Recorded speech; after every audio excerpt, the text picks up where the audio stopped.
Cette agression contre la nature se perpétue au but de Chaumont, la plus haute montagne de Paris. La télévision y a planté son chapiteau et les immeubles ont jailli du sol. Mais la banlieue champêtre s'accroche encore à quelques lambeaux de terre, ultime refuge du plaisir de vivre.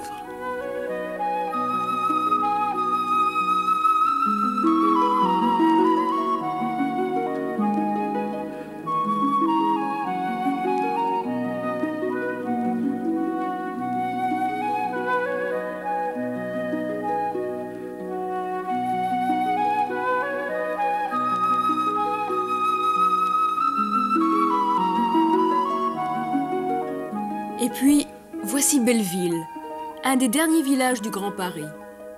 En 1830, tout un peuple joyeux de maraîchers et de vignerons accueillait ici les Parisiens souffrant déjà du mal de la ville. Les échos de leur rire se sont éteints, mais entre les murs lézardés des maisons, des amoureux de la nature cultivent encore obstinément de charmants petits jardins.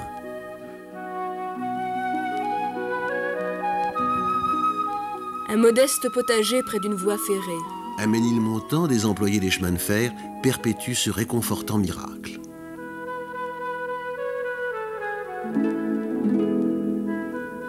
Un coin de banlieue? Non, pas du tout. La place Rhin et Danube. Ce fut d'abord une carrière de pierre, nommée carrière d'Amérique. Puis, un marché aux chevaux. Aujourd'hui, c'est encore un refuge pour ceux qui veulent se donner l'illusion de fuir la grande ville.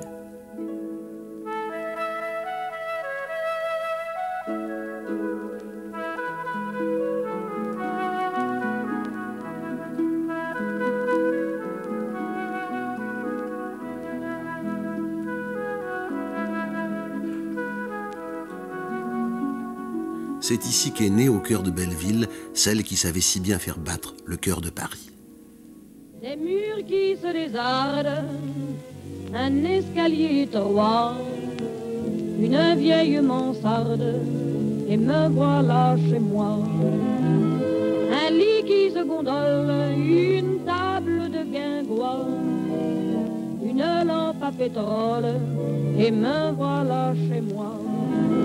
C'est le soir quand le cœur me pénètre, et que mon cœur est par trop malheureux, j'écarte les rideaux de ma fenêtre et j'écarquille les yeux. De l'autre côté de la rue, il y a une fille, une belle fille, qui a tout ce qu'il lui faut et même le superflu. L'autre côté de la rue. Un autre sommet de Paris, la colline de Chaillot. Au siècle passé, on y venait respirer l'air des cimes. Sophie Arnould, Lafayette, Madame d'Épinay, Barras, Chopin y vinrent faire des cures d'oxygène. Et puis voilà qu'un jour de 1720, un abbé qui fut l'aumônier de Madame de Maintenon y découvre 3 sources ferrugineuses. Du coup, Passy est lancé et devient la station thermale à la mode.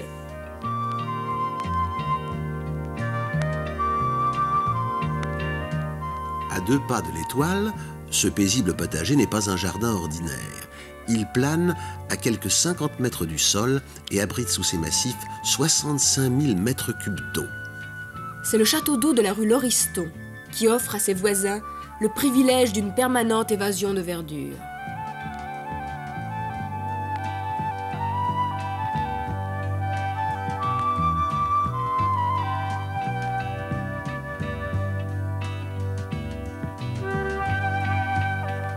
Quittons l'ancien village de Passy pour celui de Hauteuil. Il y a 2 siècles, les paysans menaient ici leurs bêtes aux champs.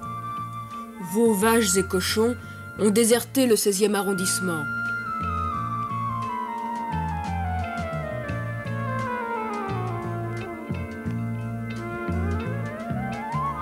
Mais les canards en plein Paris, ce n'est pas si banal. En 1847, un célèbre aliéniste, le docteur Blanche, y installa sa clinique. Il avait eu un pensionnaire de qualité, le cher Gérard de Nerval. Le poète, en effet, avait dû faire un séjour chez le médecin à la suite d'une certaine promenade au Palais Royal où il tenait en laisse un homard vivant.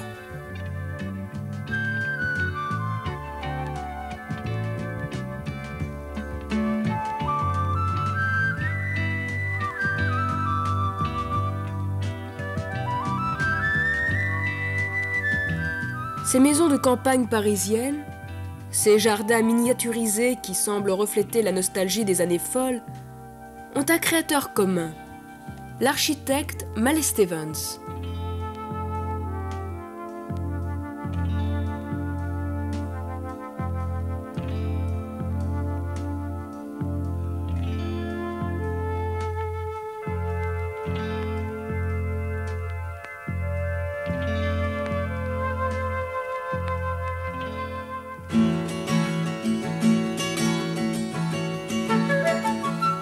Non, vous n'êtes pas au cœur de la savane brésilienne.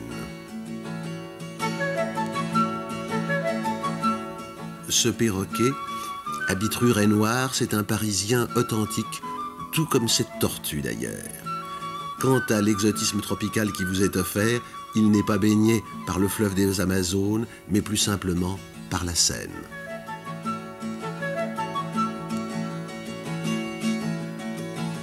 Ce spectacle, c'est celui que Balzac avait sous les yeux lorsqu'il habitait la maison voisine. Combien de personnages de la comédie humaine sont nés de la contemplation de ces tendres buissons.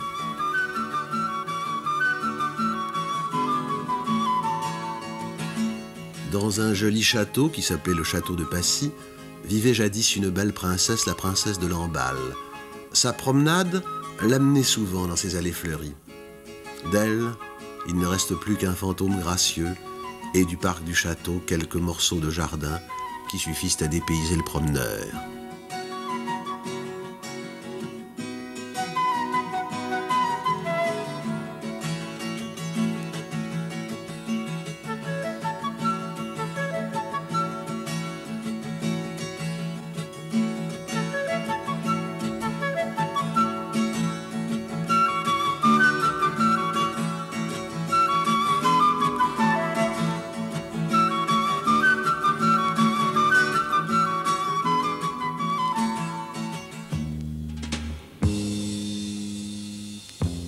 Au milieu de son univers de béton, il arrive que le bâtisseur des temps modernes interrompt parfois sa course fatale et sème des arbres au milieu des pierres. Les immeubles de la rue des Bellefeuilles, tout près de la place Victor Hugo, démontrent qu'on peut édifier une cité nouvelle tout en lui donnant les moyens de respirer. Il s'élève sur l'emplacement de l'hippodrome où 10 000 spectateurs s'entassaient au siècle dernier pour admirer la parade du plus vaste cirque parisien.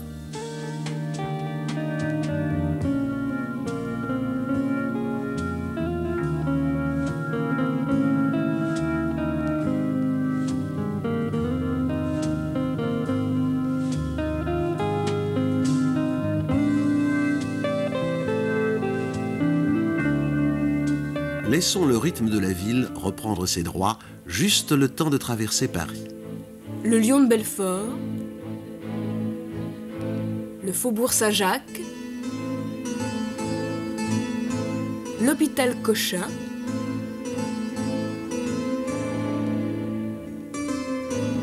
et maintenant, regardez bien ce bel hôtel au milieu d'un jardin de province. Il lui est arrivé la plus étonnante des aventures. Il a déménagé. Oui, vous avez parfaitement entendu, l'hôtel de Massa a changé de quartier.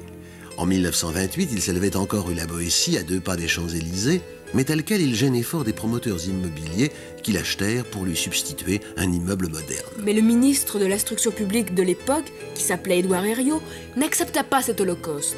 Et pierre par pierre, l'hôtel de Massa fut réédifié sur cet emplacement où ses frondaisons abritent désormais la Société des gens de lettres.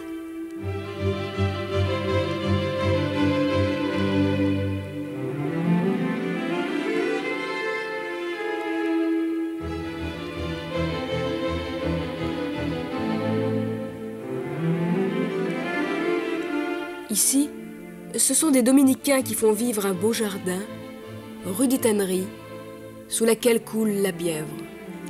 Grâce à ce jardin, les habitants du quartier peuvent, durant quelques instants, oublier les fumées de la ville et respirer comme à la campagne. Les moines ont même suspendu un jardin sur le toit de leur couvent. Ce sont les mêmes rêves de verdure, les mêmes besoins de nature qui ont permis qu'on créât un espace vert entre ciel et terre au 26e étage d'une tour, rue de la Glacière.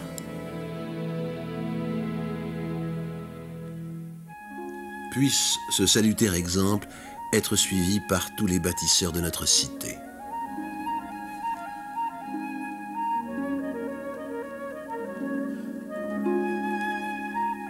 Édifiée il y a un siècle, la cité fleurie abrita des générations d'artistes. Entre autres, Gauguin, Modigliani, Rodin, Bourdelle, Mayol.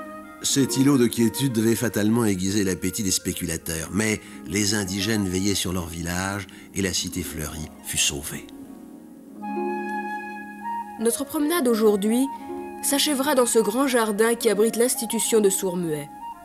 Saint-Louis, avant de partir pour la croisade, vint fonder ici la commanderie Saint-Jacques du Haut-Pas. Plus tard, la commanderie devint abbaye de Saint-Magloire, puis le séminaire des prêtres de l'oratoire. Parmi leurs élèves, les oratoriens avaient un jeune garçon fort distrait qui ne s'intéressait qu'au jardin. Il est vrai qu'il se nommait Jean de La Fontaine. De nos jours, les élèves de l'institution retrouvent les pas du grand fabuliste et au gré de leurs désirs, font pousser ici des fleurs, des fruits ou même des légumes. Ainsi, vous l'avez vu, grâce à une poignée d'aventuriers de la nature, Paris vous réserve encore des joies saines et champêtres. Si chacun prenait conscience du rôle indispensable de la nature dans la ville, il ne serait pas toujours nécessaire de prendre sa voiture pour aller la chercher au loin.